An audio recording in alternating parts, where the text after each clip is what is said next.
부활과 승리. 돌들이 외치리라. 예수님께서는 종려 나뭇가지를 흔드는 사람들에게 애워싸여 환호하는 예루살렘 백성들의 마중을 받았습니다. 새 왕을 맞이하듯 백성들은 높이 높이 찬양했습니다. 호산나 호산나. 주의 이름으로 오시는 이여 찬송하리로다. 하늘에는 평화요 가장 높은 곳에는 영광이로다. 다윗의 자손 호산나. 기쁨에 넘치는 사람들이 함성을 바라보고 서 있던 바리새파 사람들은 어쩔 줄을 몰랐습니다.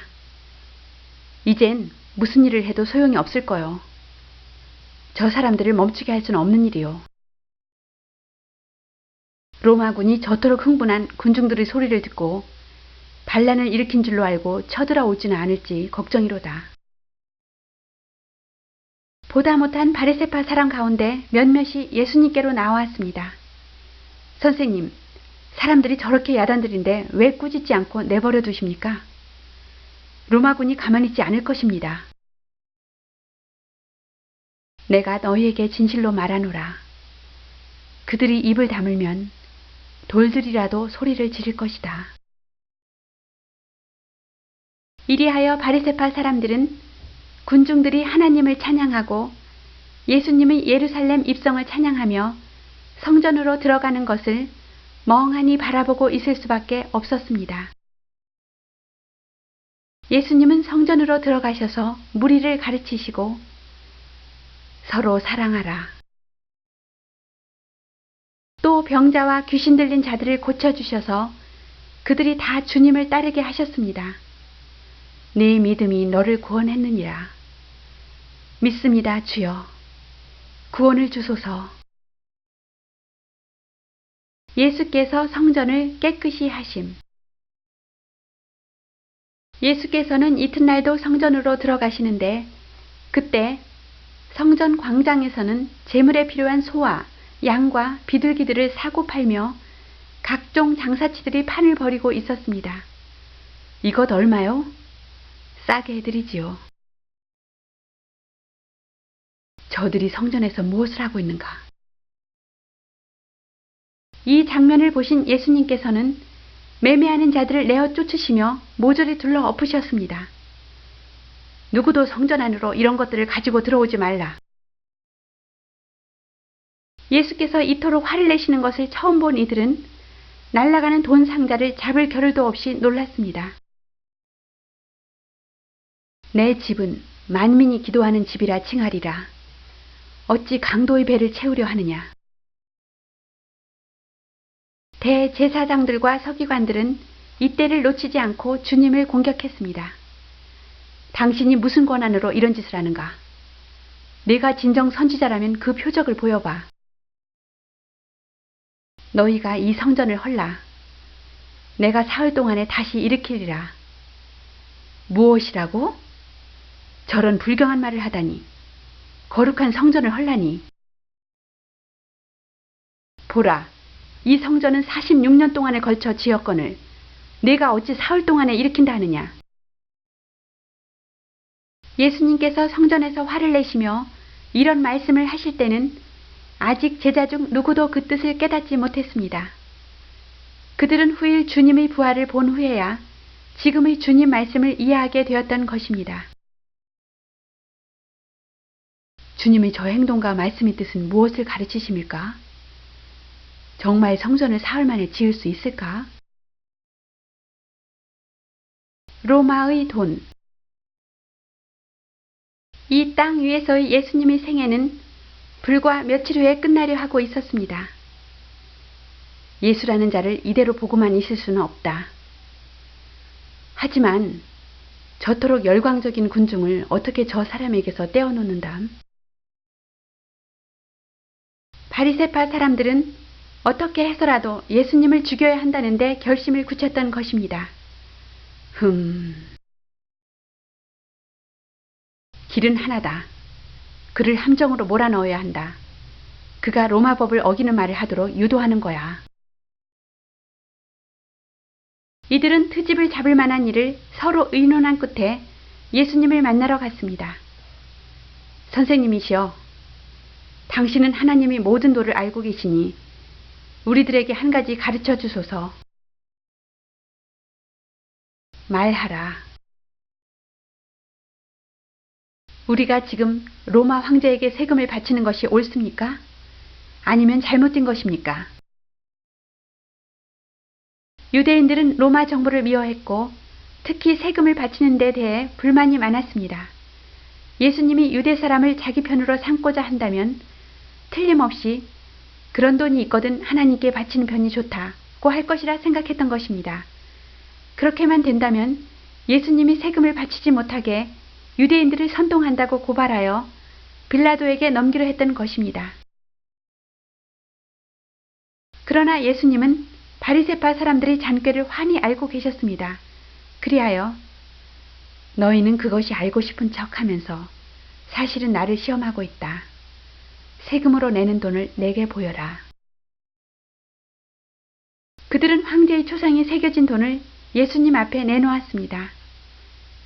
이 속에 있는 것은 누구의 초상이냐? 로마 황제입니다.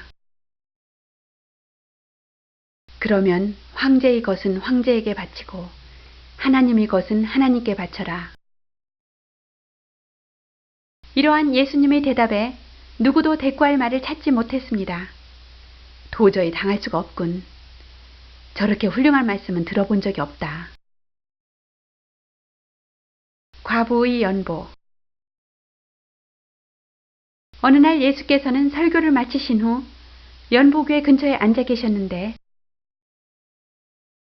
사람들은 연보궤에 저마다 돈을 넣고 있었습니다. 부자들은 많은 돈을 넣으며 우쭐대기도 했습니다. 그때 어떤 한 가난한 가부가 와서 동전 한 입을 부끄러운 듯 넣었습니다. 그 모습을 보시고 예수님은 말씀하셨습니다. 저 과부의 모습을 보아라. 그녀의 동전 한 입은 어떤 사람의 것보다 가장 많은 헌금이니라. 무슨 말씀이신지. 부자는 풍족한 가운데서 조금을 내었으나 저 과부는 구차한 중에서 가진 것 모두를 헌금하였느니라. 예루살렘의 멸망 예고. 예수님께서는 이제 제자들과 함께 있을 수 있는 시간도 얼마 남지 않았으므로 헤어지기 전에 제자들에게 꼭 들려주고 싶은 말씀이 있었습니다. 예수님은 이제 이 무리들 앞에서 마지막 설교를 하셨습니다. 이제 이 세상의 심판날이 이르렀으니 이 세상의 임금은 쫓겨나리라. 그러나 예수님의 말씀이 무엇을 뜻하는지 그들은 깨닫지 못했습니다. 내가 땅에서 들리면 모든 사람을 내게 이끌겠노라. 나는 빛이라. 아직 빛이 있을 동안에 빛을 믿으라. 어두움에 다니는 자는 그 가는 바를 알지 못하느니라. 무슨 말씀인지 뜻이 있을 텐데. 예수님께서는 말씀을 마치고 무리를 떠나 조용한 곳으로 걸음을 옮기셨습니다. 그토록 많은 표적을 행하였으나 믿지 않는도다. 저희 눈을 멀게 하시고 저희 마음은 완고하게 하셨으니 이는 저희로 하여금 눈으로 보고 마음으로 깨닫고 돌이켜 내게 고침을 받지 못하게 하려 함이니라. 이사야 말씀. 조용한 산마루에서 제자들은 예수님 곁에 모였습니다. 선생님, 이제 저희들에게 말씀해 주소서. 주님께서 다녀오실 때와 세상이 끝날 때는 그 징조가 어떻게 나타나겠습니까? 너희는 사람의 미혹을 받지 않도록 주의하라. 그때 많은 사람들이 내 이름으로 와서 이르되 나는 그리스도라 하리라. 말세에 너희가 환난을 당하리니 더러는 순교를 당하며 매질과 미움으로 핍박을 당할 것이나 이 일이 도리어 너희에게 증거가 되리라. 너희는 천하 만국에 나아가 복음을 전파하게 되리라. 그때 내가 너희에게 성령을 주리니 권능을 받으리라. 예수님이 이 세상에 오실 때의 일을 말씀해 주셨습니다. 다시 오실 그때는 마구간에서 태어나시지 않습니다. 수많은 천사를 거느린 임금이 되어 오십니다.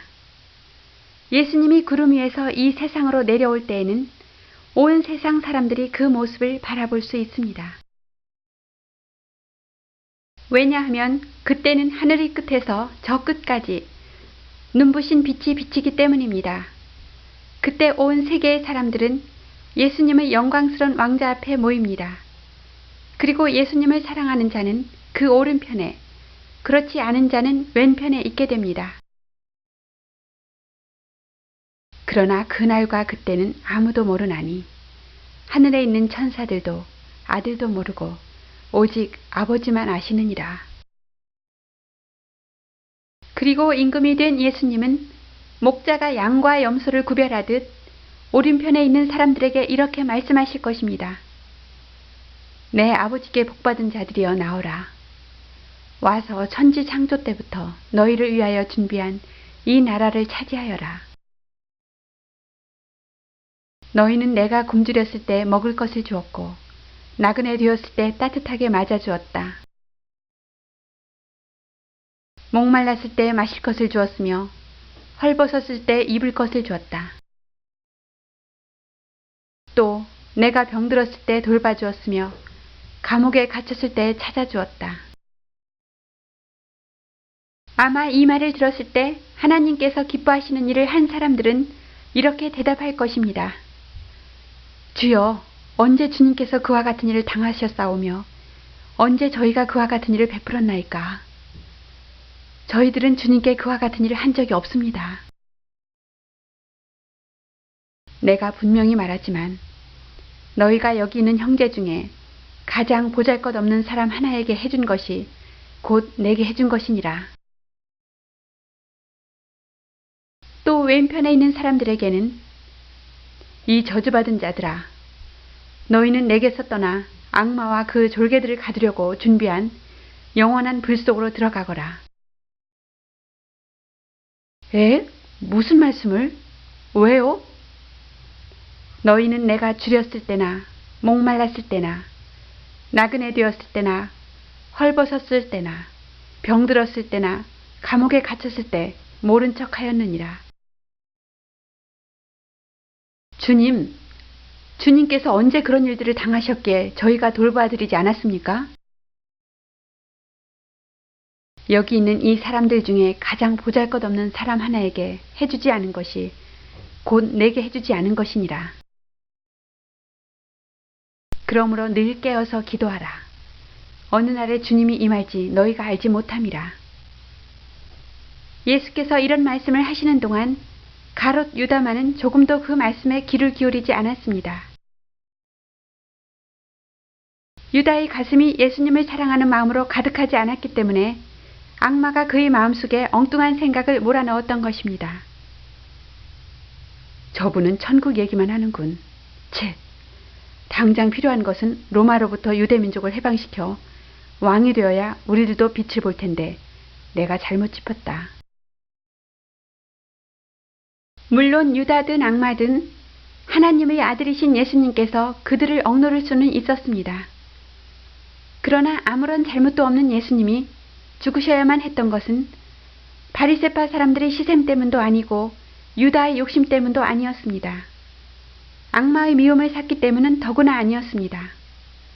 그것은 하나님께서 죄 많은 인간에게 내리시는 벌을 대신 받아서 죽음을 당하시게 정해졌던 것입니다.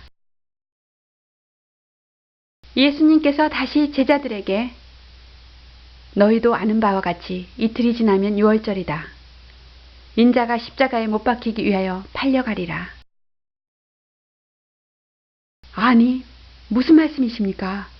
누가 감히 선생님을 믿을 수 없어요. 제자들이 저마다 놀라고 마음 아파하는데 유다는 찌끔했습니다.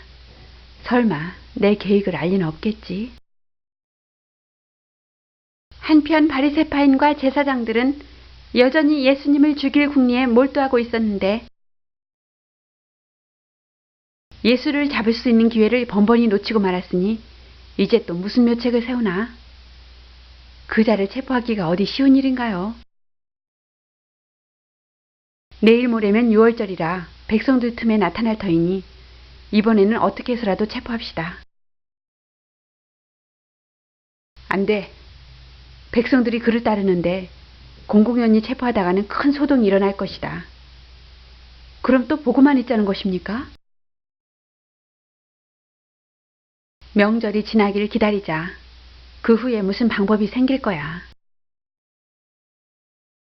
하지만 여지껏 잡지 못한 그를 무슨 재주로 잡겠습니까? 바로 그때였습니다. 대제사장님, 예수의 제자 한 사람이 찾아왔습니다. 그들을 찾아온 사람은 가롯 유다였습니다. 참 불쌍한 사람입니다. 무슨 일로 왔는가? 만일 예수를 당신들에게 넘긴다면 얼마를 주겠습니까? 뜻밖의 유다의 말을 들은 바리새인들은 기뻐서 어쩔 줄을 몰랐습니다. 잘 왔네. 그대가 말해보게. 은화 30을 주면 되겠는가? 좋습니다. 기회를 봐서 넘겨주도록 하겠소. 겨우 은화 30립에 그토록 선하신 자기 선생님을 팔아 넘겼으니 어찌 유다의 본 마음으로야 이 같은 일을 할 수 있었겠습니까?